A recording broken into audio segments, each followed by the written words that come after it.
ഈ സോളാർ വന്നതിന് ശേഷം ഒരു മിസ്റ്റേക്ക് ഉണ്ട്. ഇതിന്റെ അടിയിലിരിക്കുന്ന നോൺ വെജ് തോരൻ ഗൃഹനാഥന്റെ ഐഡിയ. ഓരോ ചെടിച്ചട്ടി ആകുമ്പോ മഴയ്ക്കനുസരിച്ച് മാറ്റി. അതല്ല ഇല്ല, ബന്ദിയൊക്കെ ഇല്ലേ, ഈ മഴ നനഞ്ഞ കാരണം അപ്പടി ഇതായിട്ട് നിൽക്കുവന്നതേ പൂക്കാതെ വാടാമുല്ലയിൽ പൂത്തിട്ടു. അപ്പൊ ഞാൻ മഴ നനയാനോ അല്ല, മഴ ഇങ്ങനെ കണ്ടിന്യൂസ് അല്ല, ഞാൻ അതുകൊണ്ട് ഞാൻ ഈ വെയിലൊന്ന് കൊള്ളാൻ വേണ്ടി വെച്ചാ വെയിൽ കൊണ്ടപ്പോ കണ്ടോ നിവരണേ.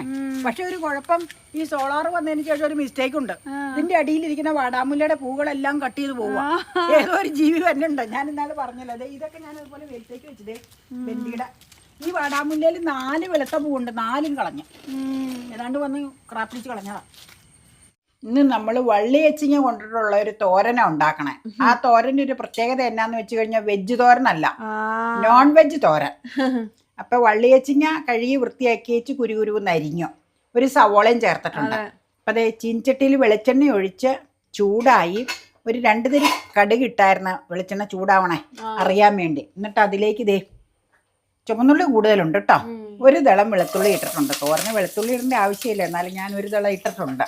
അപ്പം അതൊന്ന് മൂത്ത് വരുമ്പോൾ നമുക്ക് ഇതിലേക്ക് ഇത് ചേർത്ത് കാണിക്കാം എങ്ങനെയാണെന്നുള്ളത്. അതുകൊണ്ട് അതേ ഒരു കാന്താരിമുളക് ഇതിൽ കിടക്കണം. അത് എന്നാന്നോ, കറിവേപ്പില പാത്രത്തിൽ കാന്താരിമുളക് പറിച്ചിട്ടിട്ടുണ്ടായിരുന്നതാ.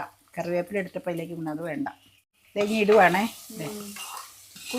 അരിഞ്ഞിട്ടുണ്ടല്ലോ, വള്ളിയച്ചിങ്ങല്ലേ.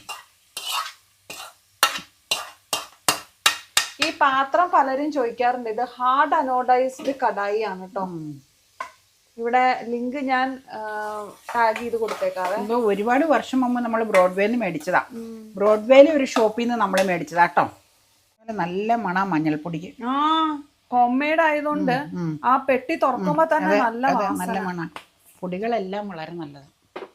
കാശ്മീരി ചില്ലി ആണോ? അല്ല, എരിവ് വേണം ഇതിന്, കാശ്മീരി വേണ്ട. തെഞ്ഞി ഇതൊന്ന് വാടി വെച്ചിഞ്ഞ.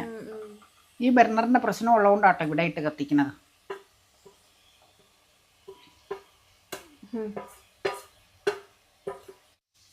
ഉപ്പ് നോൺ വെജ് ചേർക്കണത് കേട്ടോ. ഞാൻ ചേർക്കണ വിധം കാണിക്കണതാട്ടോ എങ്ങനെയാന്നുള്ളത്. ഇത് കുറച്ചുകൂടെ വെന്ത് കഴിയുമ്പോൾ നമുക്ക് ബാക്കി പരിപാടി ചെയ്യും. വെള്ളം തളിച്ചു കൊടുക്കണം? വേണ്ട, വെളിച്ചെണ്ണ ഒഴിച്ചിട്ടുണ്ടല്ലോ, അതിൽ വെന്തോളും. ഞാൻ ഇങ്ങനെ ഇതൊന്ന് ഫോർക്ക് കൊണ്ടൊന്ന് ഇതാക്കി വെച്ച് ഇതിൽ ചേർക്കണം, മിക്സ് ആക്കി വെച്ചിട്ടോ. എനിക്ക് മറ്റേ രീതിയിൽ ഇടുമ്പോൾ എന്തോ ഒരു അതിൽ കിടക്കണാണുമ്പോൾ എന്തോ ഒരു ബുദ്ധിമുട്ട്, ഒരു സുഖയില്ലാത്ത പോലെ. മുട്ട പൊരിച്ചിട്ടും ചേർക്കും. ഞാൻ അങ്ങനെ ചെയ്തിട്ടുണ്ട്. വെണ്ടയ്ക്ക അപ്പയ്ക്ക് അങ്ങനെ വേണമെന്ന് പറഞ്ഞപ്പോൾ വെണ്ടയ്ക്ക ഉണ്ടാക്കി വെച്ച് ഞാൻ എനിക്കുള്ള വെണ്ടയ്ക്ക മാറ്റി, എന്നിട്ട് പൊരിച്ച് വെണ്ടയ്ക്ക അതിലേക്ക് ഇട്ടു. അങ്ങനെ ഇട്ട് കഴിഞ്ഞാൽ രുചിയില്ല. അതെ നോക്കിക്കോ, മുട്ട ഇങ്ങനെ ചേരുമ്പോഴാണ് അതിലേക്കൊക്കെ അതിൽ കിടന്നില്ലേ, വയറിലേക്കൊക്കെ അതിന്റെ മിക്സ് പിടിക്കണ്ടേ. മനസ്സിലായി. ഇനി മൂടി പൊത്തിയാ പോരെ, ഇച്ചിരി കഴിയുമ്പോൾ ഇളക്കുക. അപ്പൊ തന്നെ ഇളക്കാം. അപ്പൊ മുറിഞ്ഞു വന്നോളും. ഇളക്കാം അപ്പൊ തന്നെ. ഇളക്കിക്കോ.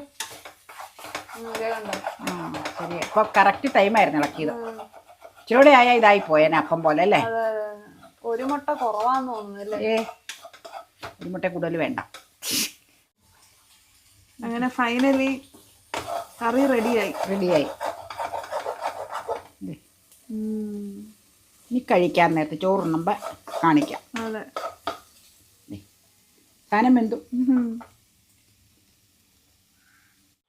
അപ്പൊ ഇത് വള്ളിയച്ചിങ്ങ സവോള നോൺ വെജ് തോരൻ വിത്ത് എഗ്ഗ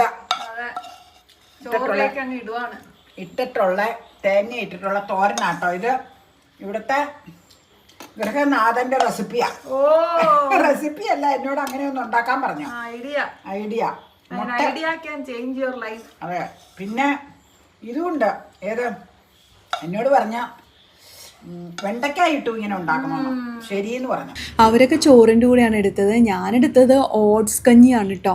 അപ്പോൾ വൈകിട്ടാണ് കഴിക്കാൻ എടുത്തത്. അപ്പോൾ അതുകൊണ്ട് ഓട്സ് കഞ്ഞി എടുക്കാമെന്ന് വിചാരിച്ചു.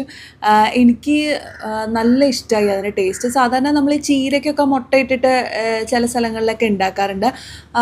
അതുപോലെയല്ല, അതിനേക്കാളും ടേസ്റ്റായിരുന്നു ഇങ്ങനെ പയറിൻ്റെ കൂടെ ഇട്ടിട്ട് കേട്ടോ. സാധാരണ അമ്മ ചീരയുടെ കൂടെ മുട്ട ഇട്ട് കഴിഞ്ഞാലൊന്നും അമ്മയ്ക്ക് വലിയ താല്പര്യമൊന്നുമില്ല. പക്ഷേ ഇത് അമ്മയും പറഞ്ഞു നല്ലതായിരുന്നു എന്ന് പറഞ്ഞാണ് കഴിക്കുന്നത്. കഴിക്കണ്ടായിരുന്നത്. പിന്നെ എനിക്ക് തോന്നി ഒരു ഹാഫ് മുട്ടയും കൂടി ഇട്ടിരുന്നെങ്കിൽ കുറച്ചും കൂടി ബെറ്റർ ആയിരിക്കും എന്ന് എനിക്ക് തോന്നിയായിരുന്നു. കാരണം ഇത് ഇടവിട്ടൊക്കെയാണ് മുട്ടയുടെ പീസുകൾ നമുക്ക് കിട്ടുന്നുള്ളൂ. ഹാഫ് മുട്ടയും കൂടി ഇട്ട് കഴിഞ്ഞാൽ കുറച്ചുകൂടി പീസ് കിട്ടും. അപ്പോൾ അടുത്ത തവണ നമ്മൾ എടുത്തു കഴിഞ്ഞപ്പോഴേക്കും ഒരു 3/4 മുട്ടയും കൂടെ അമ്മ ഇട്ടിട്ടുണ്ടായിരുന്നു എന്ന് പറഞ്ഞു. അപ്പോൾ നല്ല രസമുണ്ടായിരുന്നു. കാരണം കൂടുതൽ മുട്ട നമുക്ക് അതിൽ നിന്ന് കിട്ടുന്നുണ്ടായിരുന്നു. അപ്പോൾ കുറച്ചും കൂടി അത് എൻജോയിങ് ആയിട്ട് എനിക്ക് തോന്നി കേട്ടോ. പക്ഷെ അമ്മയൊക്കെ പറഞ്ഞത് ഇത് മതി, ഇത് ധാരാളം മതി എന്നൊക്കെയാണ് പറഞ്ഞത്. മുട്ട അധികം വേണ്ടല്ലോ എന്ന് വിചാരിച്ചിട്ടായിരിക്കും.